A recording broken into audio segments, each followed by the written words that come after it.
Një nga mrekullit më të veçanta historike dhe natyrore të Turqisë, vazhdon të zgjojë interesin e mirë a vizitorëve çdo vit. Bëhet fjalë për Bazilika Terma, e njohur ndryshe si Hamami Romak në qytetin e Yozgatit, një monument i jashtëzakonshëm që daton që nga periudha e perandorisë romake.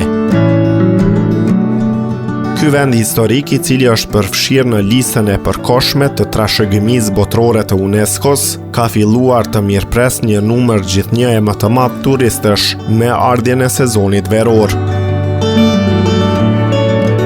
Vizitorët vijnë jo vetëm për të admiruar arkitekturën e lashtë, por edhe për të përjetuar nga afër ujërat termale që rrjedhin pa ndërprerje prej rreth 2000 vitesh. Sipas një legjende të njohur në rajon, ujërat e këtij hamami shëruan vajzën e një mbreti që jetonte në Kayseri gjatë sundimit romak. Thuhet se ajo vuante nga një sëmundje e pashërueshme, por pasi përdori këto burime termale, arriti të rikuperohej. Për këtë arsye, vendi njihet edhe me emrin simbolik, Vajza e Mbretit.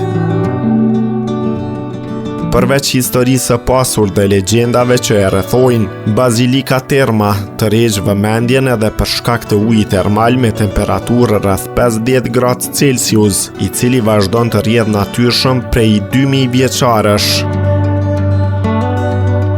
Kombinimi i historisë, kulturës dhe natyrës e ka kthyer këtë destinacion në një nga atraksionet më interesante turistike të rajonit. Sot ky hamam antik mbetet një dëshmi e gjallë e qytetërimit romak dhe një vend që vazhdon të ma gjepsë vizitorët nga e gjithë bota.